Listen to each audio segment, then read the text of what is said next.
سلمان حافظ صاحب کیا سمجھتے ہیں آپ جس طرح سے مسلم لیگ نون اس ٹائم ایکشن میں دکھائی دے رہی ہے اور وہ یہ کہتے ہیں کہ اس ملک کو مسائلستان سے ایشیا کا ٹائیگر بنا دیں گے، کتنا کٹھن سفر؟ دیکھیں مسلم لیگ نون کی پرجوشیت جو ہے وہ سمجھ آتی ہے، اور ابھی سے مسلم لیگ نون کے لوگ جو ہیں وہ اپنے آپ کو اقتدار میں آتا ہوا دیکھ رہے ہیں، بلکہ ان کے حامی تجزیہ کار تو یہ لکھ رہے ہیں کہ نواز شریف صاحب بس آ گئے ہیں اور وزیر اعظم کا حلف اٹھانے کی کمی باقی رہ گئی ہے،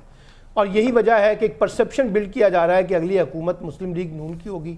اسی لیے بلوچستان کا دورہ کیا جا رہا ہے، وہاں 2 سابق وزراء اعلیٰ سمیت بہت سے لوگ مسلم لیگ نون کا حصہ بننا چاہتے ہیں،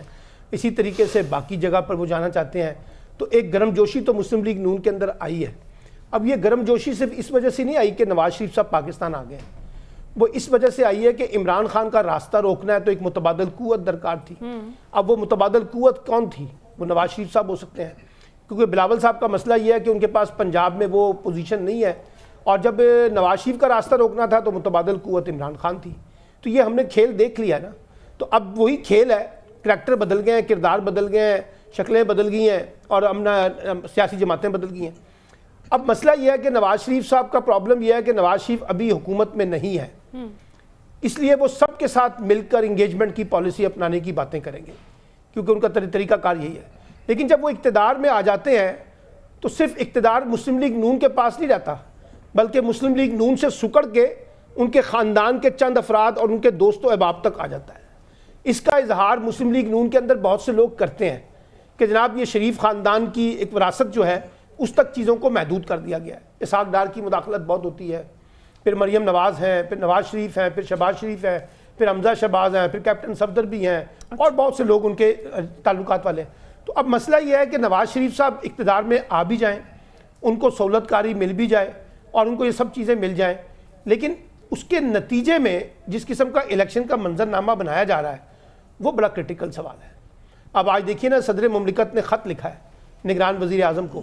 اور کہا ہے کہ بھائی یہ کس قسم کا الیکشن ہوگا اگر آپ نے الیکشن کے اندر اس طرح سے جانا ہے۔ 4-4 5-5 6-6 مہینے سے لوگ جیلوں کے اندر ہیں، عورتیں بھی ہیں، اور مقدمات بھی ان کے اوپر کوئی اس طرح کی چارج شیٹ نہیں آ رہی، اور پھر جس وقت ان کو عدالتیں ضمانت دیتی ہیں تو ان کو اگلے مقدمے میں گرفتار کر لیا جاتا ہے۔ آج فواد چودھری صاحب کے وکیل نے کہا نا کہ ہم ضمانت اس لیے نہیں دے رہے، ہمیں پتہ ہے کہ اگر عدالت سے ضمانت ملے گی تو اگلا مقدمہ بھی تیار ہوگا۔ تو اب وہ لیول پلینگ فیلڈ، یہ پی ٹی آئی کا اپنا کانٹیکس ہے، ادھر سے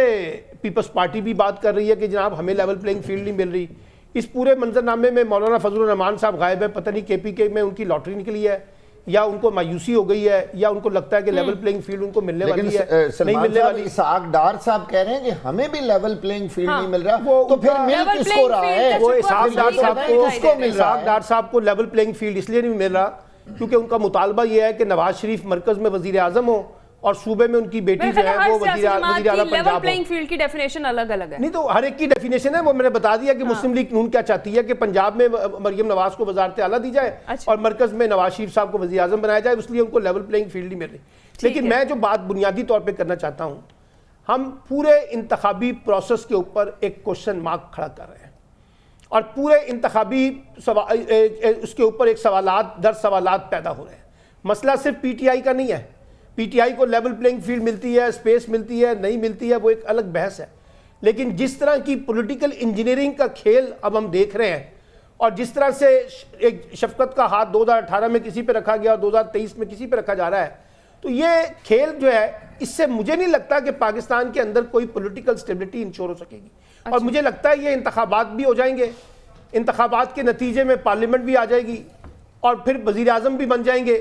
لیکن پاکستان کا جو سیاسی سرکس ہے وہ جاری رہے گا، اور اس سیاسی سرکس کے نتیجے میں جو معاشی بحران ہے وہ بھی بڑھے گا، اور یہ جو سیکیورٹی کے حالات ہیں اس میں بھی مسائل پیدا ہوں گے، کیونکہ دیکھیے جب آپ ایک درست ٹریک کے اوپر نہیں چڑھیں گے